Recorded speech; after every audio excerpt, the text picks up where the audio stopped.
What's going on, everyone? So in today's video, we have our hands on the brand new Apple Watch Ultra as well as the second generation AirPods Pro, but we're just going to primarily focus on this and compare it against other Apple Watches like the SE, which is right here. This is the Series 8, that's the Series 6, and here's the Ultra, and those are Series 7, and we'll check out the other one. So the packaging this year is slightly different than any other Apple Watch we've seen in the past, and which is good because this thing does retail for $799, and that is a lot of money. So the packaging also has a somewhat similar experience where you open up your Apple Watch with these weird flaps, and then there's only one body size to choose from. That is the 49. Sorry, my hands are fingers are dirty doing construction, but it is a 49 millimeter, and this is the medium size band, and this is the trail one I want to say I purchased. Ooh, what the heck is this? Well, definitely is built for the outdoorsmen because that is a presentable presentation right there. Looks pretty awesome. Looks like a comic book almost. Oh wow, that's gorgeous. And the paper is not it's a matte paper, so it's not glossy. It's definitely different than ever before. The fact that it has this art, pretty amazing. So here we have a booklet, which is interesting. Oh wow, it shows us a gallery of the other band options available. But I guess this is your quick guide to the Apple Watch. What ports switch, speakers, microphone, night mode. Oh, pretty cool. It gives you like a quick guide. And this is the other information that people don't really care so much about. Pretty interesting stuff. And here is the band and the watch. We're gonna go ahead and start off with the watch so we can look more into the band while it's pairing up to my phone. Go ahead and take this bad boy out. Here's how it looks like. Designed by Apple in California. I'm assuming that's the directions. I forgot the name. Longitude and coordinates. Comment down below. I don't know what's wrong with me, but I believe that's Cupertino Apple HQ coordinates right there. Also made out of the matte-like texture material, which is quite interesting. Ooh, this is interesting. It's actually braided, kind of like the MacBook Pro is with the MagSafe cable. Nice. So far so good. I'm actually liking this. That's slightly different than your standard Apple cable, which it's good because this is the most expensive Apple Watch ever made. But the puck itself is still made out of that like stainless aluminum texture. Not stainless steel, but it's aluminum. And of course USB-C, so it can charge quickly when needed. And here is the piece of resistance. Plastic material, just like the SE. When you unbox this plastic material as well. Oh wow, this actually feels like a fine piece of jewelry. And the back here, ooh, we could probably remove the screws on this. I might actually do it. Stay tuned. I'm gonna go ahead and remove this and see how it looks like. But first, let's just pair it to our device. So I do have an iPhone 14 Pro. If you missed that video, I just cover more about the dynamic island hidden features. Go ahead and launch the Apple Watch. All watches, pair a new device, set up for myself. So a funny story about this pairing procedure, I seen somebody actually take the watch itself, put it on the screen. I had to stop them at the Apple store. I'm surprised nobody at the Apple store, like Apple employee, actually mentioned anything. It had to be me. But there we go, let it pair. So far so good. Doesn't really feel so much like size difference between the Series 8 45 and the 49, to be honest. As I have it right now on my wrist, you kind of get an idea. It is slightly wider and taller, but not so much to a point where it's that dramatic. It's probably like 1 millimeter size difference, to be honest. So while that's pairing, let's take a look at the new band. So I got it in this green color, which I believe was the default one that Apple was marketing with. Instruction guides, and here is that band. So I was reading reviews. People were complaining about this locking mechanism being inconvenient. So far, it doesn't feel that bad. So this is the large size Series 8 Apple Watch, And if I believe so, it is indeed compatible. So yes, you could have a Series 8 Apple Watch or even the SE. So long as it's the large size screen body, it is compatible with the Ultra band choices. And adjusting the size. Oh, I put it on incorrectly. Touches on like so. It's not bad, let me correct that. Now the Ultra, I just noticed, does have support for optimized charging, which is now this new charge ring icon.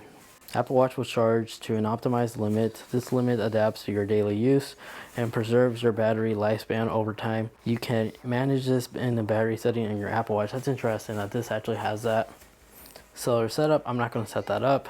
Ooh, here's where you can actually customize the action buttons too. So like start workouts, you could actually prioritize the action button to be your workout, stopwatch, waypoint, backtrack, dive, flashlight, on and off. We're just gonna hit continue. Now we have the depth option. Depth app can automatically open underwater and measure the temperature and time and depth. Interesting. Sure, open when we're scuba diving, I guess. Drive safety, the crash detection. Let's just let the Apple Watch synchronize. As I'm just gonna go ahead and put this on correctly this time. So this is a Series 8 Apple Watch and we are actually tightening it. And bam, just like that, our Series 8 has the new Apple Watch Ultra band. And so far, I don't know, from an exterior point of view, it doesn't look that bad. I really do dig this carabiner look.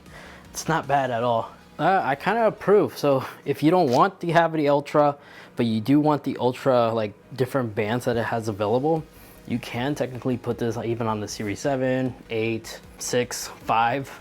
So I'm pretty sure even the Apple Watch Series 3 can also fit this band just fine. There's no gap or anything like that. It sits flush with the body. Even with the Apple Watch SE, which I have right here, this should fit perfectly fine.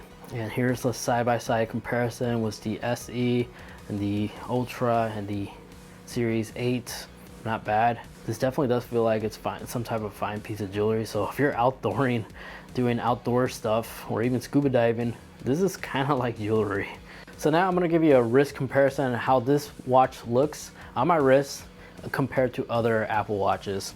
So you have a better understanding if this will fit your wrist or not. Now my wrist size, it's average. It used to be bigger when I was heavier, but I weigh about 160 and that is my wrist size right here, 2.25 inches. Now the Apple Watch Ultra does come with 3 band sizes to choose from: small, medium, and large. And this one is the medium one. And this is basically the size and this is how it looks like. So this is the Ultra with the medium band on my wrist. Now we're gonna go ahead and transition to the Series 8. Here's my Series 8 Apple Watch, and this is the 45mm aluminum case, and it's not too far apart from the Ultra, believe it or not. Now let's go ahead and switch from the Ultra to the Apple Watch SE 2, and here we are. This is the 44mm screen size Apple Watch SE2. This is the new one that just got recently released, and this is how it fits on my wrist. And I gotta say, the Ultra doesn't really feel too far apart, especially now since we have all 3 of them on my wrist. And you can see they still somehow fit on my wrist just fine, but this should give you a general idea the screen differences between one another. And yes, this definitely is a larger screen, but body wise, it's not that much bigger compared to the Series 8, which isn't bad. Now let's go ahead and cue into future me and talk about what's inside underneath those bolts. All right, so we're gonna go ahead and open this thing up. Also gonna make sure I power this off. So the button's really responsive. You could definitely tell this has been like trimmed in a certain way because it's kind of sharp, but it's not sharp at the same time on the grooves. So these teeth are definitely grippy. Action button's nice and responsive. Yeah, pretty interesting, but we're gonna have to turn it off. Oh, here's that siren capability. Just hold down the power button. I'll fiddle more about like its software features in a different video. But let's go ahead and power this off. What's the proper tools? The finishes are, I don't know the names of these screws, but it's one of these, like star-shaped ones. And I think this is the correct one. And this video was sponsored by no, I'm just kidding. I'm not even sponsored by them. I'm using generic tools for this task. Oh wow, these pop out really easy. They're super tiny. But yeah, it takes little to no effort to remove this. I'm curious that Apple actually lets its users to finally remove the battery. One way to find out. This is really sharp. I'm gonna have to figure out how to remove this. So there's little gasket rings in here on each one, and I'm having such a hard time removing this without damaging anything. It literally feels like it's glued. So it's not budging. I know this is the incorrect tool, but I'm frustrated. I use credit cards, I use other like trim removal tools, and nothing. This is not budging. All right, well, I'm sorry to say that, but I am unable to remove this. It really does feel like it's held together with adhesive. I guess we're just gonna have to wait for iFixes to make like a teardown video, because I also want to test this out, and this is the only one I have in my hand. I don't want to damage it. So unfortunately, this was a failure. I'm still gonna leave it in the video because I'm sure some people are still curious and interested. And wow, even when it's turned off, you can still click the buttons to see the time. Huh, interesting. I wonder if it's like that with the Series 8. Comment down below if you know. Yeah, it still turns on. This is like the old school power reserve mode. Well, I'm gonna go ahead and reassemble everything. But before I do that, let's just go ahead and unbox the second generation AirPods Pro. And I don't know, for the most part, it's literally the same thing. And then 3, like a new additional size option. Yep, 3. And of course, this is how the new, wow, it actually landed in there. New AirPods look like. Speaker, a little, I forgot the name, but that attachment you got attached to it. Okay, yeah, pretty much the same. Actually makes no feedback noise too. But yeah, I'm gonna put everything back and wrap up the video. Thank you, future me. Aside from that, I hope you guys enjoyed this little overview of the whole entire unboxing experience with the Apple Watch Ultra, as well as comparing against the other 2 modern new Apple Watches that just got recently released. If you enjoyed, make sure you are subscribed, because I plan on making a lot of content revolving around the Apple Watch Ultra.